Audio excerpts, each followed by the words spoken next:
Hey, what's up, guys? Tukey here, back again with another episode of Draft to Glory Goon Squad. And today it's time to sim through another season. Although I feel like that's unfair. I don't want to say, it's just another season.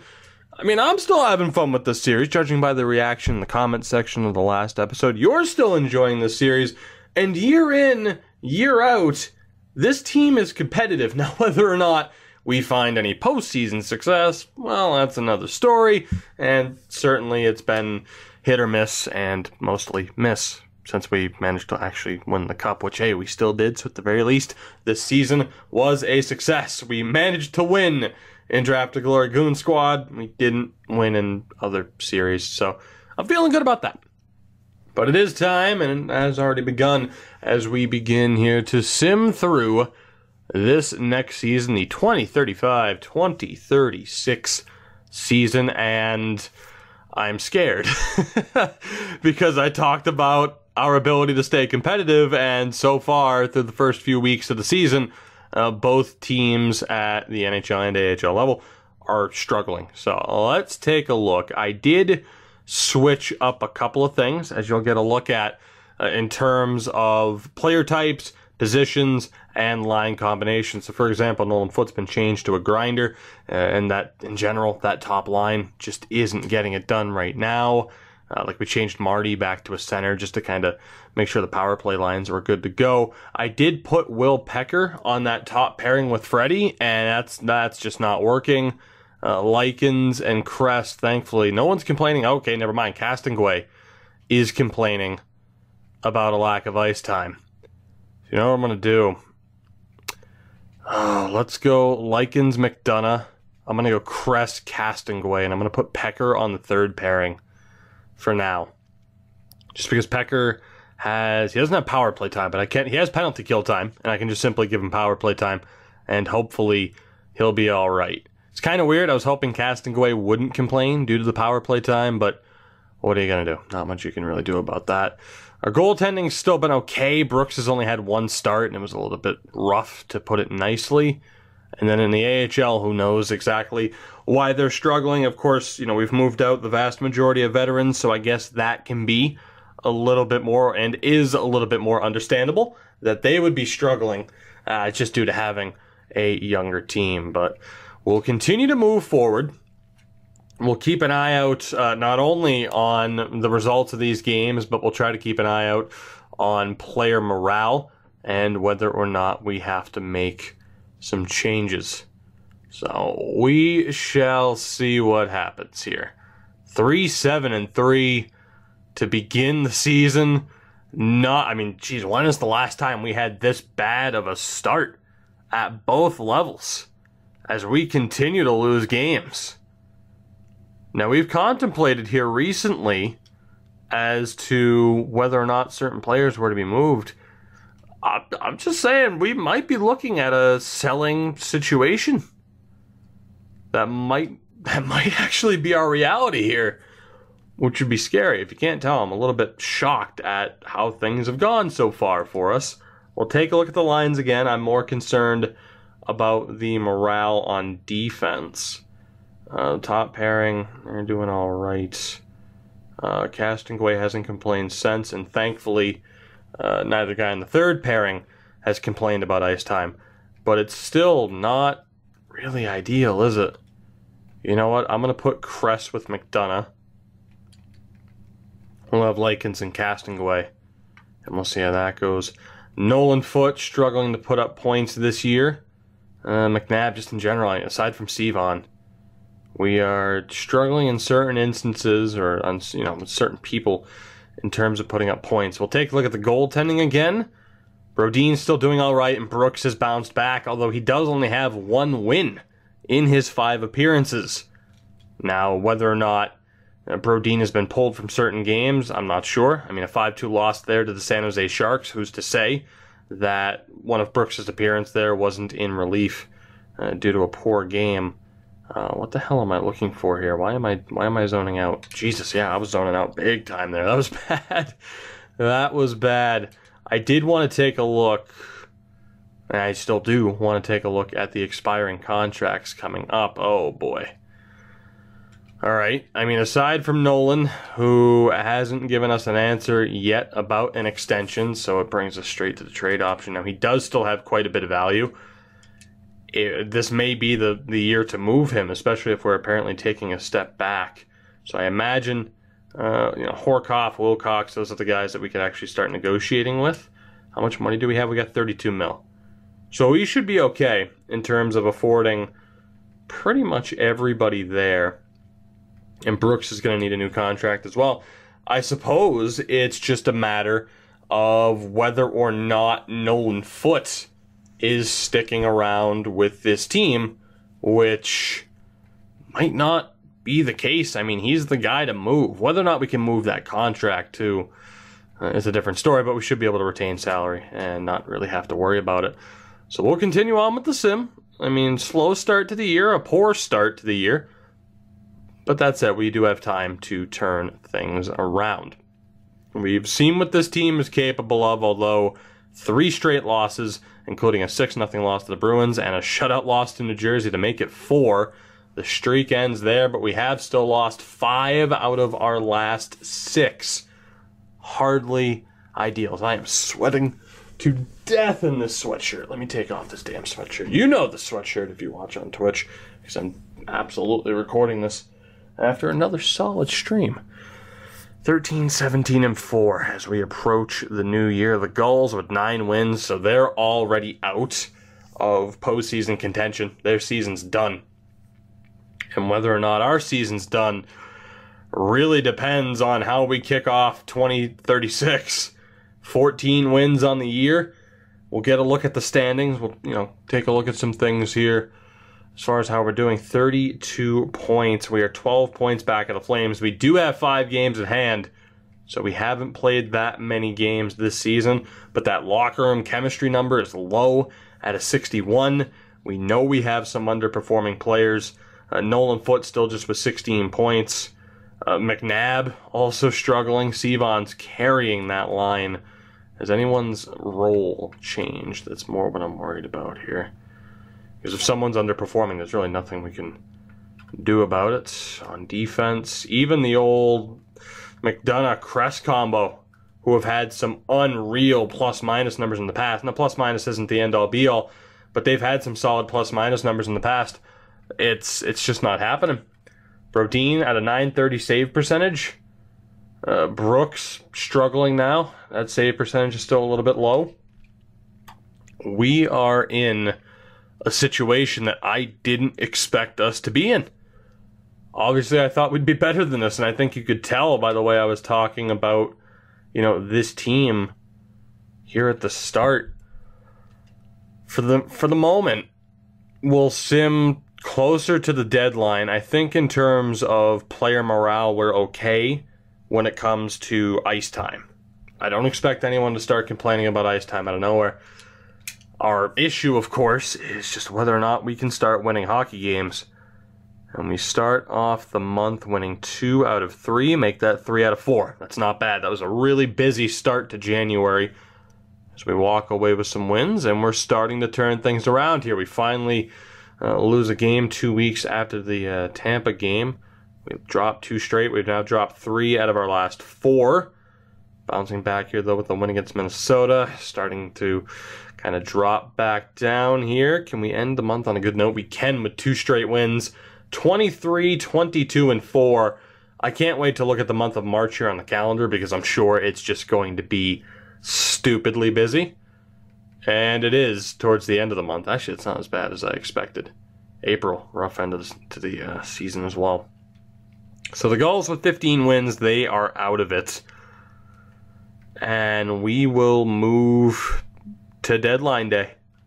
Let's see where we stand on deadline day and whether or not we potentially move someone like Nolan Foote. Now, we have started winning games, though. This is a massive winning streak for this team and exactly what we needed. We do lose to Edmonton, but we bounce right back with a 1-0 win over Arizona. I threatened trades, and now this team is getting it together. We'll probably lose to Colorado because I said that, though. No, we got the win, 1-0, and then we lost to Nashville the next day. 17 wins for the Gulls. I'm not sure how many more times I'm going to point out San Diego's record. Not really sure if it's worth it.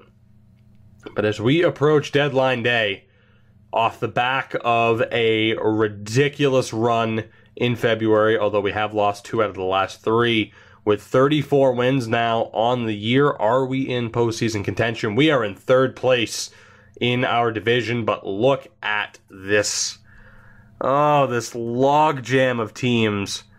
We're back in contention, but I mean, look at this. You have 6 teams that are all very capable of making it. Had to make a quick cut there as the dog decided, I'm just going to start barking. I can't tell why she did, but she did. But that's okay. I forgive her because she's adorable. Anyway, we're not safe is what I'm trying to say. Does that mean I'm going to sell? Probably not. If we have a chance to make the playoffs, we have to keep this team together and go for it. But that does put us into an interesting spot when it comes to negotiating certain contracts, to the point where I am actually going to send out some offers here now. Of course, cap space wise, we're doing very well. That is going to change. And again, Nolan Foote doesn't want to sign an extension, which is okay. I want to focus on the UFAs. Horkoff wants much, much more than he's really worth as a 3rd liner, but I would prefer to get something for him, and I cannot get that price to change. So I'm going to go 1 year at 3.8 as my first offer there. I want to focus on the UFAs as well. So Pandolfo was willing to accept an extension, and we can drop that down to 2.325 over 2 years. It's not bad. Nabokov as well, who is definitely someone that I expect to be traded sooner rather than later. We will look to bring him back this year or next year, though, at 9.75. Fleury as well. He wants 3 years. That's not going to happen. I'll offer him a 1-year deal. Again, he's someone who's more than likely to be moved out as well. Holy hell, the amount of players here. And then these guys, all 2-way deals. So we'll just look to re-sign them. And then we'll worry probably about Brooks. Actually, Johnston doesn't want a 2-way deal. So without a doubt, you're getting hit with the 85%. And regardless whether it's a 1 or 2 year deal, it's the same amount. So we'll go 9.75. Ennis wants a 2-way deal. All right, Solid Lankow also wants a 2-way deal. I'm a little bit surprised at that. What about Cashman? He wants a 1-way. We're going to save money wherever we possibly can. It's going to be $1 million deal for him. Sanderson, 2-way deal, not bad. And I think we're okay. So that leaves Polacek, Wilcox, Tambellini, Pecker, and Foote. Not bad. And then Brooks still doesn't want a massive deal. He's kind of had an off year this year, though, so I am going to go with just the 1 million or the 1 year contract at 1.175. So, I mean, still, Brooks has been so reliable. It may be an off year. I'm going to guess that he's looking a little bit better now than he was the last time we checked. So let's wait for those first batch of offers to go through. Of course, we focused mainly on the UFAs and the cheaper signings. We're not going to make a deal. Nolan Foote is staying for now, as we are going to attempt to make the playoffs. So it looks like we'll be good to go in terms of everybody re-signing. Someone rejected. I think that was Horkoff. I imagine that would have been Horkoff, as we did lose again. Nashville continues to be a thorn in my side. And just like that, we dropped down to the second wildcard spot. I just want to make the playoffs. No matter how we do it, didn't mean to go to edit player. Whoops. No matter how we get into the playoffs, the main goal is just to make it and see what happens from there. So let's focus on these contracts now. Before we get back to the sim, it was Horkoff. So let's see. Nolan, we have 31 million. So yeah, we're good to go. Nolan Foote is now 35 years old in this. That's unreal. I'm going to go 10 million over 1 year. Pecker wants a big-time contract, which isn't surprising. And yeah, we'll definitely...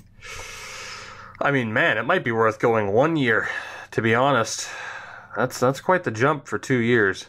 But what's he going to ask for after that next season, you know? So we might save some money in the long run if we go to 6-2. I got to admit, that's probably the smarter move. Could drop that down to 5-3. Yeah, you know what? 5-3 is not bad. We'd save some money in the long run. The other offer would be what? So let's see. I can go 5-3 for 2 years or 4.3, obviously, for the one. You know what? I'm gonna go the 1 year. I feel like it's the smarter move to go 2 years. I'm just gonna go with the one because we don't know what's gonna happen. And to be honest, it might be better for me to be able to renegotiate that contract as soon as possible. Just because if we move Nolan Foote, that might be one of the guys that we need to sign to another 1 year, $10 million deal. We might be closer to that again, you know, for the first time in a while. I mean, we're with that, you know, when it comes to Nolan Foote's contract to begin with, having to offer him just a ridiculous amount of money so he'll stay. And we might have to start offering people a little bit more money, is my point. Wilcox, I'm going to go 2 years. Same kind of strategy here, sacrificing some money in the long run. We'll be able to drop that down to 4.5. So that is a decent amount of money saved. And then Horkoff, let's go to 4.2. 4.25 for 1 year, and then hopefully that's still a movable contract. And then Polasek. I don't know, but I'm too lazy. I've been too lazy to look it up to how to properly pronounce it, but there we go. I think we're good. Brooks accepted. There we go. We should be all right. If anyone rejects, obviously we'll have enough money to bring them back. So once that's all taken care of, our focus shifts 100% to this main team, as we'll see whether or not we can actually make the playoffs. I suppose it is a concern as to whether or not that's going to happen. Polasek is back. Pecker, Horkoff, Tambellini, Nolan rejected, Wilcox accepted though. So it's just Nolan Foote, who I'm honestly shocked declined that deal. I don't understand why, but we should still be able to sign him as our good run of form continues, only dropping a couple of games. Only dropped 3 points now over the past 2 weeks. And of course, we're playing a lot of games as we look to get caught up with everyone else. We are in the 3rd place spot, a game at hand on Arizona, and we're 4 points back. So there is a chance. We have 11 games left. There is absolutely a chance that at the very least we could catch Arizona. There's also a chance that, in all honesty, we could completely fall off the cliff here and miss the playoffs.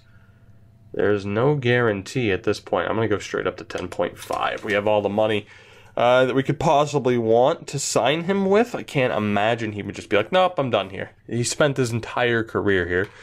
I got a feeling that we'll be able to bring him back. I accidentally hit sim game. No, I didn't. My controller batteries died. Tremendous. I can't wait to see if I have to go get up to grab the other ones. I do have a pair of batteries in front of me here. Controller turn on. Lost the back cap to it. That's okay. Down to the calendar we go. And yeah, I lost the cap underneath my desk. Tremendous. Or the back cover. But it's fine. It's fine. I'm definitely not trying to reach said cover with my foot and accidentally poking it further back under the desk. All right, it's gone.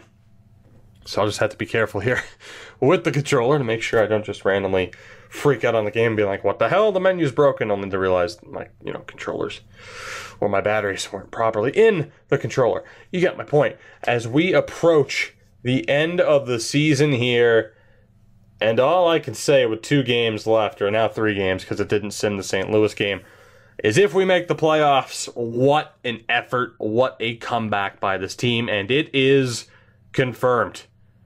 And we still have a chance at the division title. 1 point back of LA, both teams with 3 games to go. The Coyotes and even the Oilers are still within, and Vegas as well, still within striking distance. The Pacific Division is unreal this year. Needless to say, if we want that division title, or at the very least if we want to keep home ice advantage, these are must-win games. And we start off with a 5-1 win against the Blues. The Blackhawks have 42 wins this season. This is not going to be an easy game. Can we get the win? Yes, we can in the shootout.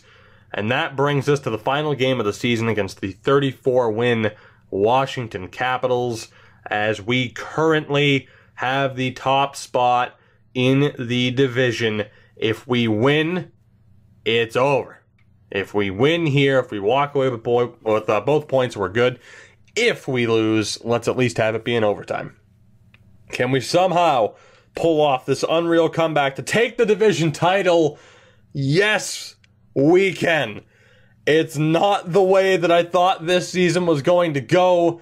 We were contemplating and considering all options and potentially selling off one of our long-term players, Nolan Foots.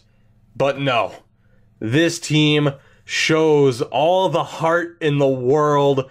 They battle back as we claim the division title yet again.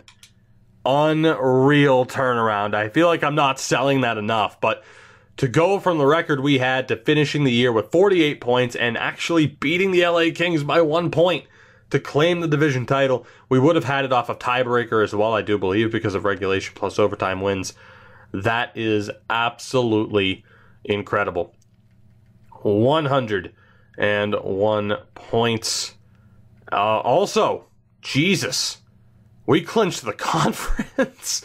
We beat Minnesota on tiebreaker to claim the Western Conference. That is unreal. Also, the fact that, the Eastern Conference had the top 5 teams. That's insane. To claim the conference after the slow start that we had, thinking heading into January as we began the new year, thinking this is the year I'm going to have to sell and we're going to go for the lottery pick. Not happening. Our average goals for per game, goal scoring in general for us was way down. We're towards the bottom of the league. We have the lowest number. We're tied with the Arizona Coyotes for the lowest number by a playoff team.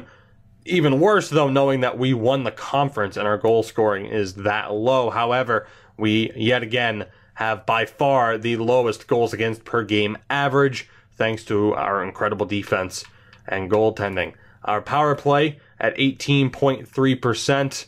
Of course, the last team listed there about mid-table, maybe a little bit more towards the bottom. And our penalty kill at 80.3% in the exact same spot. So goal scoring is down. Special teams are down. Without a doubt. Without a doubt. We have to thank the defense and the goaltending for making it. I mean, our away record as well. 27-14, 9-1 heading into this off season. What a turnaround for this team. What can you say other than what a turnaround? As we look here, Marty Dick on the second line actually had more points than our top line center. He had 53 points, 20 goals. Is that a career high in goals for Marty? It is not. He had 22 in his sophomore year, but that is a new career high in terms of a point total. So Marty Dick stepping up in a big-time way. McNabb with 52 points. Wharton on the third line with 25. It's a little bit lower than I prefer. And Polasek with 12 points. I think ideally, McNabb would have been up around 60. Marty at 50. Maybe 45, 50. I would have preferred Wharton to be around 30 and Polasek to be around the 20-point mark. So we need some players to step up, I'd say. And also Polasek being a minus 13. That is concerning. For the left wings, Nolan Foote, 48 points. I feel like that's really low for him. And that is 11 fewer points than the prior season. His second lowest point total that we have available to us as far as his history goes. Nesterov on the second line, 38 points. Again, I would have preferred that to be higher. Alos with 28. Close enough to that target, and Pandolfo close enough to his 20-point target on the fourth line. We go to the right wing. Sivan led the team with 65 points, 26 goals. Not too shabby. Ties a career high in terms of points. Kaufman with 54 points. He really had a return to form and carried that second line. No doubt he and Marty Dick were a fantastic combination. Horkoff on the third line, well above expectation. He hit 40 points. Tambellini, close enough to the 20. I'm not too upset. So you can see why our goal scoring was down, but other players had just fantastic years. Speaking of which, Clinton Likens, 23 points, led all defensemen. McDonough at 15. Kress with 9. He was a plus 27, the best on the team. Castonguay with 3. Wilcox with 3. And Will Pecker with the 2 points. The goaltending, yet again, a strong suit, if not our strongest attribute, the strongest aspect of this team. 70 appearances for Brodin, 42, 24, and 3 with 11 shutouts and a .939 save percentage. An unreal 171 goals against average. Brooks had 14 appearances, 6-5 and 2, no shutouts, but a .921 save percentage and a .236 GAA. Brodin puts up what appears to be his second lowest, and that is in fact his second lowest GAA in his career. Nearly tied what he did in 2031-32, and that .939 save percentage is ridiculous. That's not a new career high, but that is the highest save percentage total he has had since his rookie season, where he put up, or at least his first full time, his rookie season. He was the starter there too, where he put up the .944 save percentage. So undoubtedly one of the best seasons in his career. I would still probably put the rookie year ahead of that just because of the extra shutouts, even though the GAA is a little bit higher. I didn't sell that enough. Marcus Brodin, he also only allowed 118 goals, so he allowed fewer goals then too. Marcus Brodin with one of the best seasons of his career, which, I mean, think to what that says. He is, here's the thing. I know we've had some incredible goaltenders in rebuilding Hockey Town. Thatcher Demko in Vancouver. I mean, Carey Price is a Hall of Famer. Marcus Brodin, if we were to do, I mean, he's a Hall of Famer for sure for this channel. If we were to do the #1 goaltender of all time for our channel and for the series that we've run, he has my vote. It is unreal what he has done for this long. I mean, and again, in the series where we've seen guys like Harold Van Kadishin, Stan Dundas, I cannot believe what he has done year in and year out. And it all has led to this. We are back in the postseason as the #1 seed in the Western Conference. We will be taking on the Edmonton Oilers in the first round. As we're going to go best lines here. I don't much care for balancing morale. For me right now, it is all about, as Tambellini is now a third-line player, which is not a good sign for Horkoff. For me right now, it's just making sure that we have as strong of a team as possible when it comes to special teams. Likens will, without a doubt, be on that second line. I'm going to keep the team exactly how the best line set it up. Changes up the power play a little bit, gets Wilcox out there. I don't know why, but I'm cool with it. I don't care about balancing morale right now. If someone's upset about ice time, screw them. It's all about winning. We cannot waste this amazing effort. The amount of heart it took to get back into contention, we cannot waste that, let alone the fact that we won the conference. We cannot waste one of the best seasons in Brodin's career, and this is the team that stands before us here in the first round.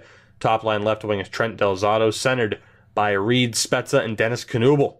So an undrafted player as well, so that was a good free agent pickup there for Edmonton. Second line is Harold Ramjag Singh, centered by Ulf Franzen, another undrafted player back in the day, and Terrence Stewart, another undrafted player. Third line, it's an old friend, Zach Aronson, former 32nd overall pick. He is a third liner with the team on a expiring contract. At this point, he put up 35 points this past season.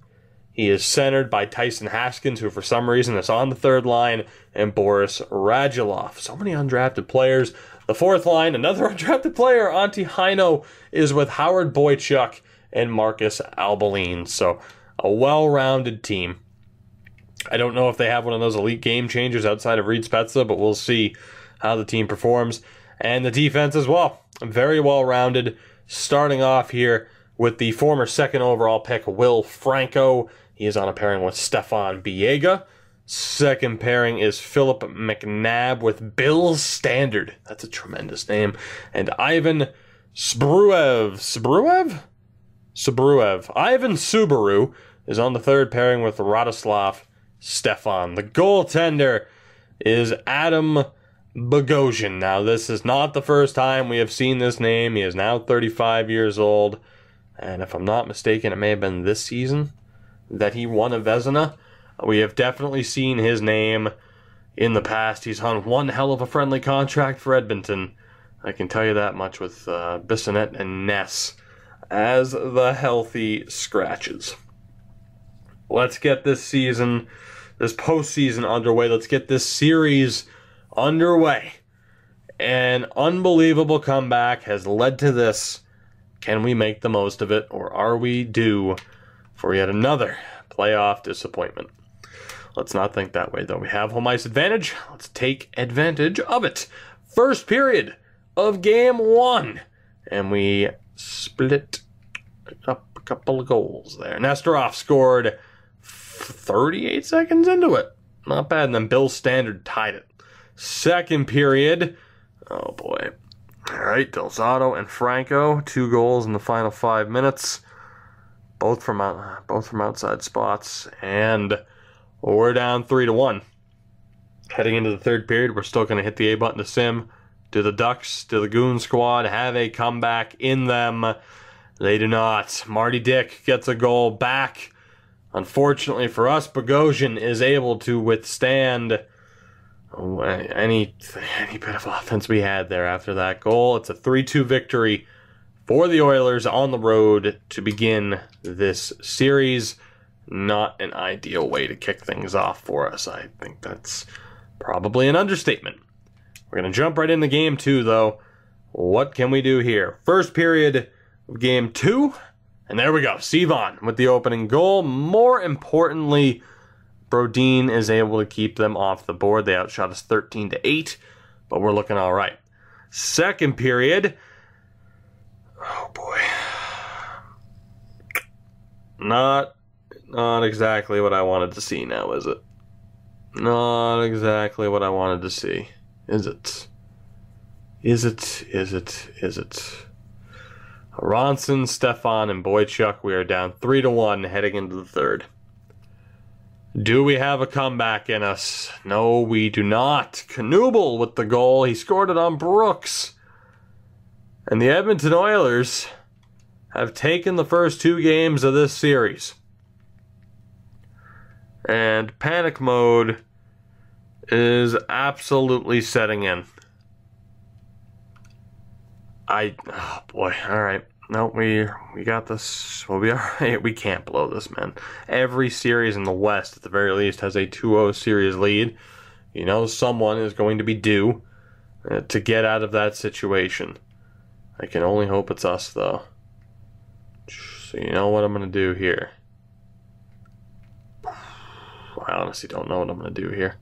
Horkoff had such a good year. Sivan had such a good year. Oh boy, what do I want to do? I'm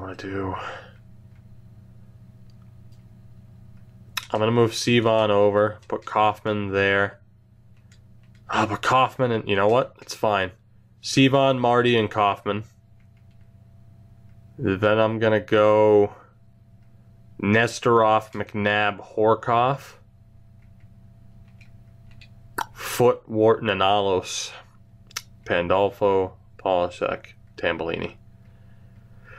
I don't know how good I feel about having Nolan Foote. I don't know how good I feel about having Nolan Foote on that third line. But Nesterov at least has 2 points. Nolan, it hasn't been great. Defensively, that second pairing struggling, as is the third pairing. What do I want to do about that is the question. Because that second pairing has at least been alright so far.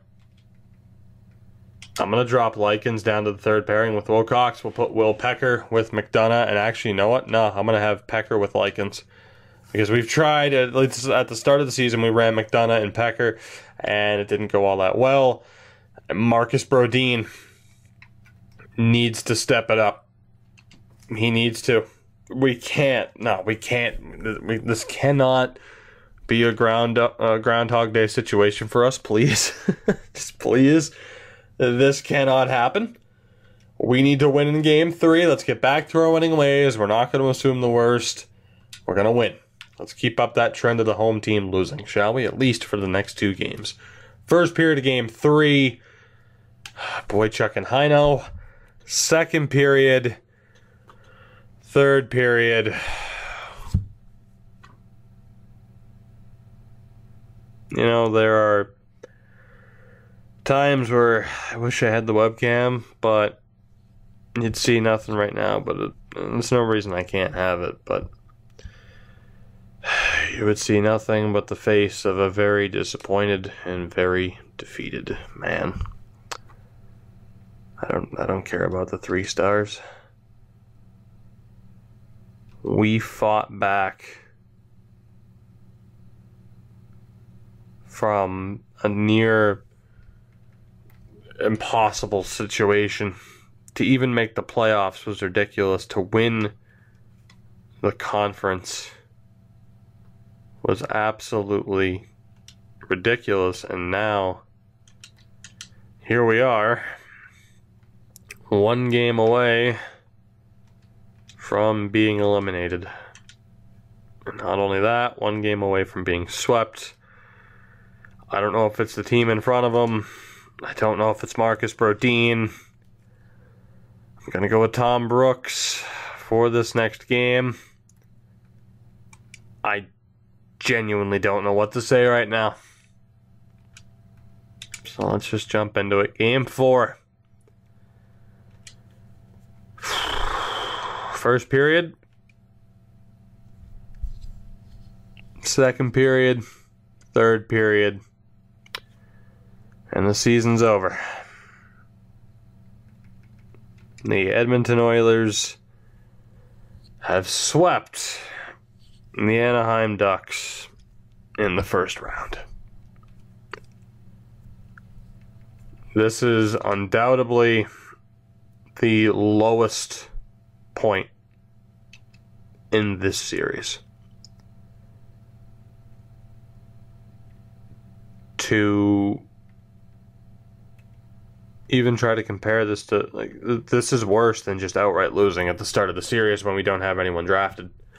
Because at least then we don't have expectations.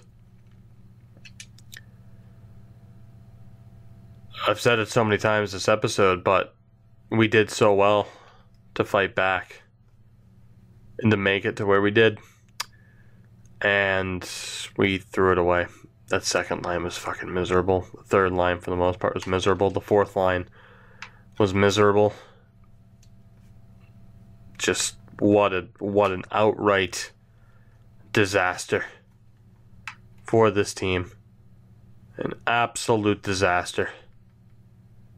It's as if they expected to be handed the cup the second that, just because of what they accomplished in the regular season. Newsflash, not the Premier League. There are playoffs, and you have to show up.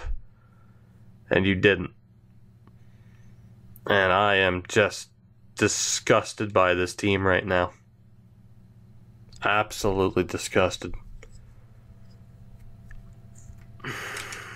This is going to be...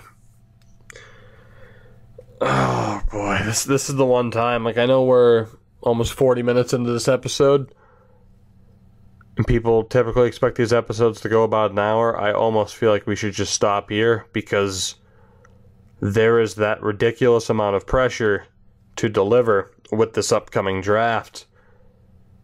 And I don't know if I can. I don't know if I can. After that, you shouldn't feel this much disappointment. do the franchise mode, yet here we are. And it makes you wonder, like, here's the thing though. I mean, at this point, with how that went down, talking of selling, the thought is almost, as Edmonton lost in 5 games to Arizona, the thought is almost, well, do we end up selling anyway? And I don't necessarily want to do that, as we are now off the board as former winners. Oh my god, yeah, I'm ending this episode. That seals it right there. In the next episode, when we go through the draft, I'm not going to trade for any draft picks then and there. I don't want the advantage of knowing exactly what pick I'm going for. I like the randomness of it, and it fits the theme more of not knowing exactly what pick you're getting. But let me know. Are we trading someone finally, like Nolan Foote, and just getting rid of him at the start of next season? Yes, I know his trade value will probably drop. I don't care. I prefer to do it that way, but still. That is so disgusting to look at right now. A Hart Trophy performance. And then what happened in the playoffs happened. That is devastating. Also, might I just say, I'm shocked we haven't won more Norrises. Knuble won the Calder. Gentile, the Conn Smythe, yep. A Hart Trophy season. A Vezina and Jennings worthy season. It is now the 3rd year out of the last 5 that he has won the Jennings. There is a chance we're going to see a Ted Lindsay Award. Oh my god.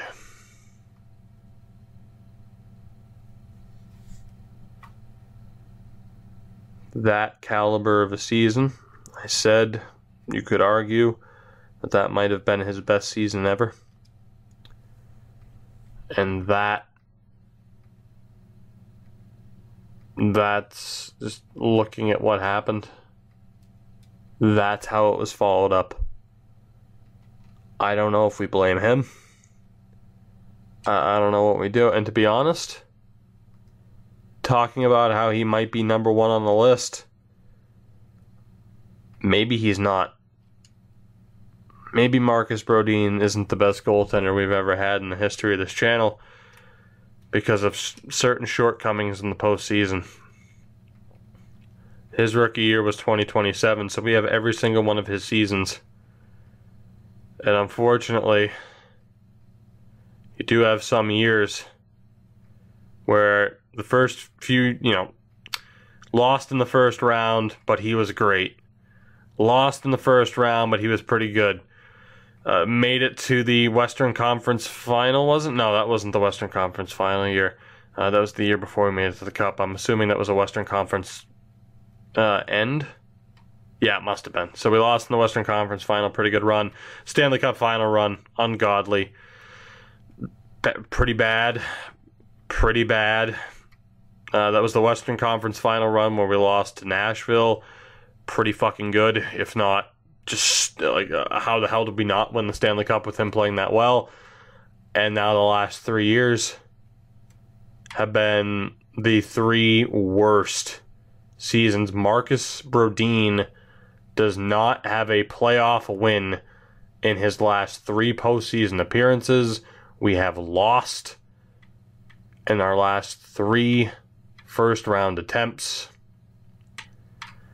I genuinely don't know if you can call him the best goaltender in the history of this channel, as 4 out of the last 5 postseason appearances, he has not gotten a win. As good as he has been in the regular season, I don't know if it's him, I don't know if it's the team around him that is failing, or if it's all of them. But look, just 4 out of 5, but the last 3, and then particularly this one, just holy shit. That is unbelievable to see 3 zeros in 4 out of the last 5 columns. And to those who say poise matters, he has an 83. It's not like it's a 60. Next episode, I will figure out where our draft pick is going to be, I suppose. If we have an extra first, I don't think we do. We'll see who won the lottery. We'll take a look at the draft class, I guess, but I'm not going through the draft in this episode. I can't do it. We'll bounce back in the next episode. We'll go through the draft. We'll set up the team. Maybe we'll sim through the regular season as well and get set up for the postseason. I don't know. As Montreal ends up with the #1 overall pick. I cannot believe that happened.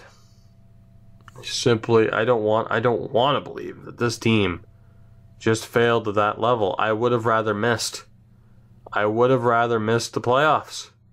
As Thatcher Demko retires at 40 with 103 career shutouts and 564 wins. Carter Hart and Eric Comrie also retire. Ian Scott as well. Justice Anouen retires as a free agent. Damn shame. 19, 102, and 9 at the NHL level, but damn it, 2 of those 19 wins were shutouts. What a guy. DeBrincat retires as well. Nico Hischier. Oh boy. Man, what can you say after that? Nolan Patrick also retires. 799 career points. Damn. Guys, that'll do it for this one. I will see you in the next one. You know the deal as far as feedback goes. And hopefully the next episode is the start of this team, this franchise, bouncing back from the most devastating loss. The most devastating set of losses. I rank this above Nashville. Catch you guys next time.